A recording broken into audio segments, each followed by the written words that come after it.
Bueno, muy bien, vamos a hablar con Agustín Echevarnes, economista y director de la Fundación Libertad y Progreso. Agustín, ¿cómo estás? Buen día.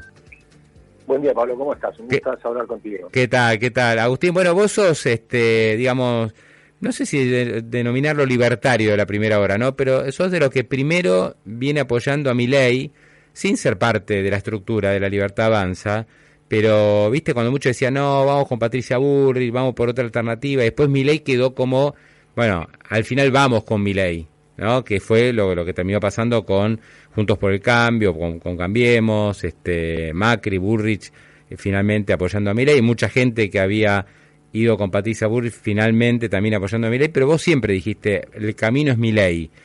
¿Te gusta cómo viene la mano? ¿Estás más o menos conforme con cómo se van dando las cosas? Y te lo pregunto además como alguien que, de vuelta, no es que tiene un compromiso político con Milei, sino que me parece que lo hace desde un lugar de muy sano desde el punto de vista, digamos, de convicciones.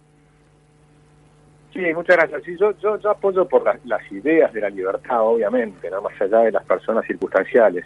Y yo siempre decía que era Milei más Patricia Bullrich o Patricia Bullrich más Milei. Lo que pasa en este caso me parecía que Javier había logrado llegar a la juventud y despertar una gran cantidad de gente a lo largo de todo el país. Yo recorro mucho el país dando charlas y me impresionaba cómo los jóvenes, hace rato que ya vienen, pero ahora se multiplicó fuertemente con Javier Milei, de manera transversal, ¿no? Empezando a aceptar las ideas de la libertad, con frases que a mí me emocionan cuando un chico de 16, 17, 18 años dice, tenemos que darnos cargo, ¿no? Y que para mí eso significa que entendió todo, ¿no? O sea, ese tipo de frases que te resumen toda una idea, que no tenés que depender de un puntero político, no tenés que... O otro chico que ve pasar a su hermano mayor y dice, ahí pasa el parásito, porque vive planes sociales. Un poco exagerado, pero digamos... Te encierran en una sola frase toda una concepción importante de lo que es el liberalismo, que de alguna manera el liberalismo es hacerte adulto, ¿no? Es hacerte cargo de tu vida y no estar dependiendo de otra persona. Ese es el momento donde vos entras a la adultez. Entonces, eso para mí es el liberalismo. Así que de ese lado sí. Y por supuesto, cuando llegas a estas instancias y se empieza a dar el pragmatismo, bueno, desde el punto de vista de las ideas vas perdiendo algunas cosas en el camino, pero es lo natural. Claro, es imposible llevar adelante todo lo que se compromete o lo que uno tiene en la cabeza cuando te toca gobernar, sobre todo como te dejan Argentina, ¿no? Como te están dejando el país realmente hecho bolsa. Entonces, digamos, hay un montón de situaciones que atender que van más allá de lo que puede ser un ideal de campaña o un ideal de vida incluso. Totalmente. Nosotros hoy nos estábamos mostrando, mire, esta inflación empezó en Argentina como mínimo en 2011 y podés incluso decir hasta el 2007, pues si mirás el PIB per cápita estamos prácticamente igual que el 2007 y la inflación en cambio va acelerándose. Es que yo creo, Agustín, cuando los libros de historia, viste que los libros de historia resumen por décadas más o menos, ¿no? La década perdida, la década de esto, la década de la dictadura, y cuando tengas que referirte a esta etapa, ¿cómo te vas a referir dentro de 50 años a cómo se vivió en los últimos 15 años en Argentina? Con una gran estanflación y con una gran represión económica y financiera. Esas van a ser las características principales visto a la distancia. Totalmente. Y si esto termina bien, vas a tener que un último presidente liberal fue en 1928 y el siguiente empieza en 2023. O sea, tuvo casi 100 años sin liberalismo en Argentina. Entonces, y que nos fue muy mal, digamos, reconozcamos que esos 100 años no fueron buenos, ¿no? Un país que fue retrocediendo en términos internacionales. Yo les muestro a los chicos un gráfico de Gapminder hecho por un sueco, o sea, que es Hans Rosling, y te muestra cómo Argentina está entre los primeros 7 países y después te empiezan a pasar como burbujas, y cada país que te va pasando te vas quedando atrás. Y nos pasaron los del sudeste asiático, nos pasó Irlanda, nos pasaron una cantidad de países europeos y demás, y eso te muestra la decadencia. Y ahora empieza algo distinto. Ahora yo creo que tenemos 2 trimestres muy difíciles por delante. Este último bimestre del año la inflación va a ser enorme. Si la anualizás vamos a estar bien arriba de 300%.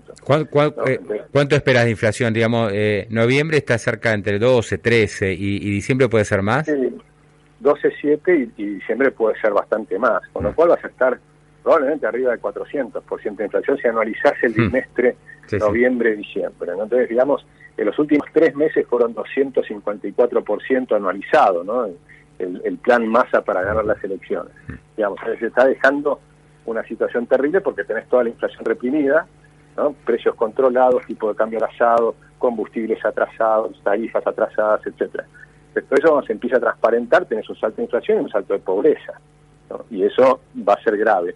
Y coincido contigo que esto es, la responsable es Alberto, Cristina, Massa, ¿no? O sea, claramente son los responsables de eso. Cuando miremos el final del mandato, ahí es donde yo creo que sí tiene que dejar cosas muy importantes que hayan cambiado.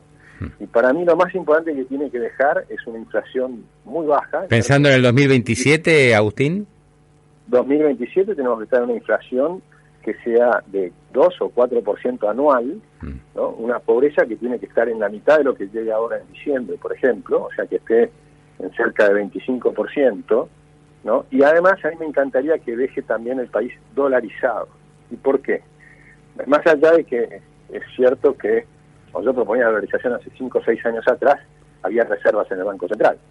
Y si se llevaron las reservas, es mucho más complicado, sí, ¿no? Lógicamente. Pero una vez que solucionen el problema de las LELIQs y demás, que obviamente se lo han puesto como primer objetivo, yo creo que la dolarización es muy importante por el tema de la irreversibilidad. ¿No le tenés confianza a los políticos argentinos? Ninguna. Y creo que hay motivos, ¿no? Hay algún motivo. Y el otro tema que me parece que es súper importante es tratados de libre comercio.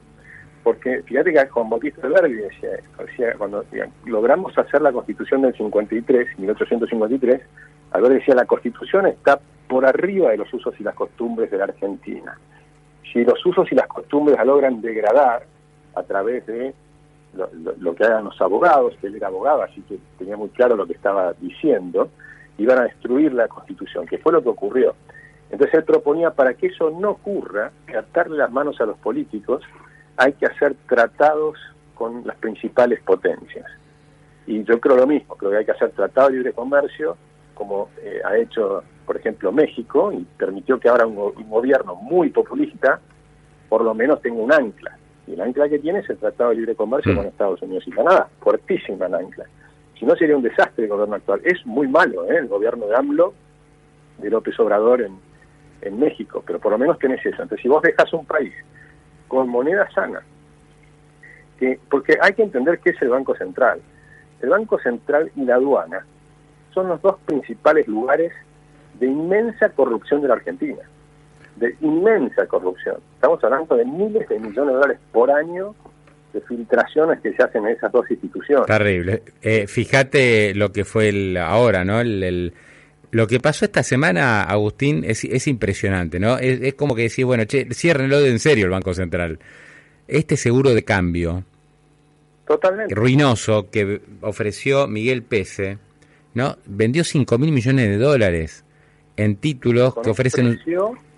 Pero yo estimo que la diferencia de precio contra el precio de mercado debe haber sido 3.500 millones de dólares. Mirá, yo lo conté ayer en redes sociales. Vos sabés que es un bono, perdón que me ponga un poquito técnico, pero no es tan complicado. Es un bono que ajusta el tipo de cambio oficial, el que ofreció el Banco Central.